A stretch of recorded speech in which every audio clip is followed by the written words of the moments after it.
Olá pessoal, meu nome é Fernando Petrônio, eu sou da Igreja Presbiteriana do Itaim Paulista e esse vídeo é sobre dons espirituais. Vamos lá, 1 Coríntios, capítulo 12. A respeito dos dons espirituais, não quero, irmãos, que sejais ignorantes. A manifestação do Espírito é concedida a cada um visando a um fim proveitoso. E Efésios, capítulo 4. E a graça foi concedida a cada um de nós segundo a proporção do dom de Cristo. Em 1 Coríntios capítulo 12, porque assim como o corpo é um e tem muitos membros, e todos os membros sendo muitos constituem um só corpo, assim também com respeito a Cristo.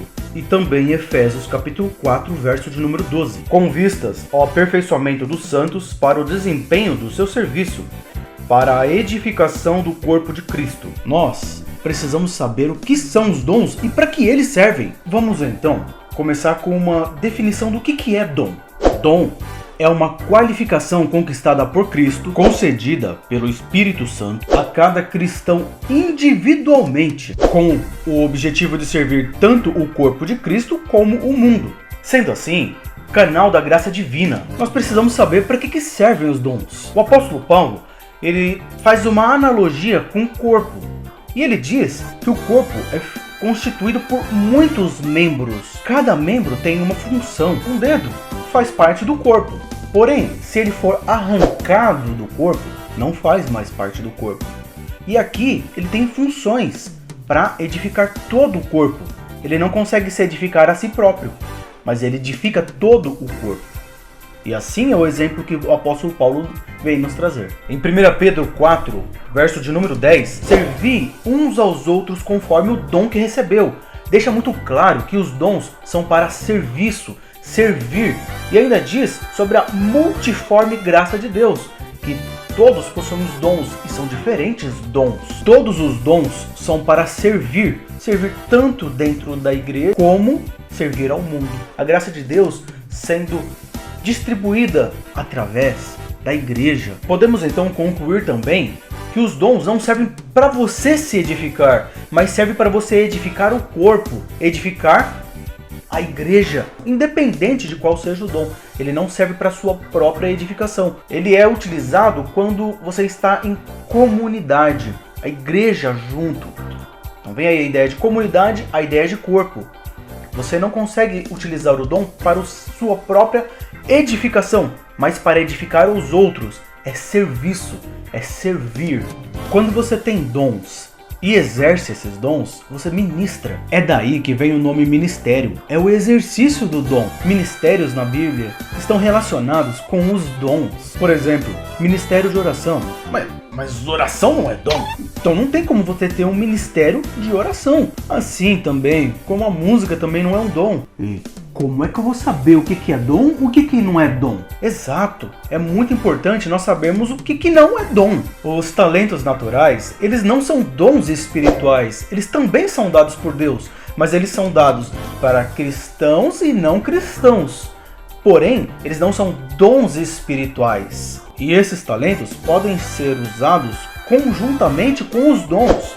Eles não vão ficar de fora, mas eles não são dons. O dom espiritual trabalha em conjunto com o Espírito Santo. Ele trabalha dentro do templo do Espírito Santo, que são os cristãos. Nós não podemos confundir o talento para ensinar com o dom do ensino. São coisas totalmente diferentes. Nem sempre quem dá uma boa aula numa universidade consegue dar uma boa aula numa escola dominical.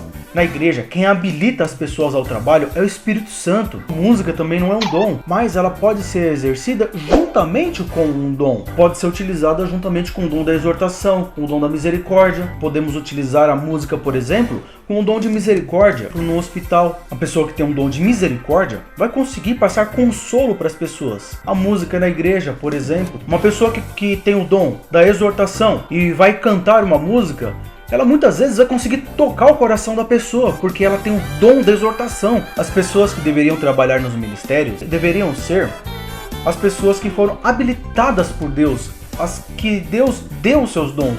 E normalmente na igreja os grupos são reunidos mais por afinidade do que pela habilidade dos dons. O mais certo é que nós procurássemos por dons e não por afinidade. Então, um exemplo, a junta diaconal serviria melhor se ficar de olho nos membros que possuem o dom de servir e aproveitar esses irmãos para o serviço. Um outro detalhe importante sobre os dons, todos eles são para edificar outras pessoas, eles não edificam a si próprio.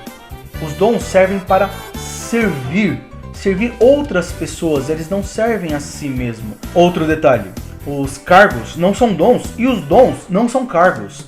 Os cargos são circunstanciais, os dons é para servir. Então, se você tiver um cargo oficial ou não, você tem que servir. Um outro detalhe também que gera muita dúvida é sobre o fruto do Espírito. Dom não é fruto do Espírito não é dom. É outro assunto, não tem nada a ver. Como é que eu vou saber o que é dom e o que não é dom? A Bíblia traz 4 listas de dons e deixa muito claro que todos os dons são para servir a igreja. É o ajuntamento do povo de Deus. Isso é a igreja. Isso é o corpo de Cristo. Também serve para edificar o mundo, com o propósito de trazer os que ainda não estão na igreja para dentro da igreja. As listas de dons estão nos textos de 1 Pedro 4, Efésios capítulo 4, Romanos capítulo 12. Em 1 Coríntios tem 2 listas no mesmo capítulo, capítulo 12, verso de número 8 a 11 e também o verso de número 28. Nos próximos vídeos nós vamos trabalhar um pouco sobre esses dons. Inclusive, vamos falar também sobre o dom de línguas. Uma outra coisa importante é você saber quem é o dono desses dons, porque muitas vezes nós achamos que os dons são nossos. E quem é esse dono? O dono de todos os dons é Jesus Cristo. Ele tem todos os dons e exerceu esses dons quando ele estava aqui. E é ele mesmo que distribui todos os dons através do Espírito Santo. No Salmo 68, verso 18, diz que ele recebeu homens como dádivas. Ele recebeu então homens como dons. E o apóstolo Paulo cita novamente isso em Efésios 4, de 7 a 10. Só que em Efésios 4, o apóstolo Paulo já diz o inverso. Os homens receberam dons de Cristo. Primeiro, Jesus Cristo recebe homens como dons. E depois, ele dá dons a essas pessoas. Como é que eu faço para receber meus dons? O Espírito distribui esses dons aos nascidos de novo, de forma soberana, como ele quer, como ele quiser. Então, quem escolhe os dons não somos nós, mas o próprio Deus é quem nos dá os dons. Cristo é dono dos dons e o Espírito os distribui. Biblicamente, todos têm dom. Você faz parte do corpo de Cristo. E não existe nada num corpo que não tenha função. Exercer o seu dom não é opcional, você tem que exercer. 1 Pedro 4,10 diz servir uns aos outros. Ele não está perguntando se você quer servir. Ele disse, sirva. Ele te deu o dom para servir. Quando uma pessoa tem um AVC, todo o corpo sofre com isso. Uma pessoa que não consegue mais mexer a perna, ela tem todo o restante do corpo para mexer. Só que o corpo fica se arrastando, fica pesado o corpo para fazer as coisas. E assim também é o corpo de Cristo. Você recebeu dons e você tem que servir o corpo de Cristo. E quando você não serve, você faz como o corpo de Cristo tivesse tido um AVC. Dons são para um propósito. Se você recebeu um dom, é porque tem um propósito. O que será? O que significa isso?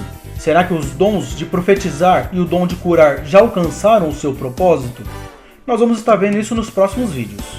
Nós podemos concluir então que dons são ferramentas que Deus trouxe de lá para te preparar aqui para a vida lá. São ferramentas celestiais. É como se Deus estivesse te dando qualidades celestiais para preparar o corpo de Cristo. Eu espero que você tenha entendido o assunto e isso tenha ficado mais claro para você.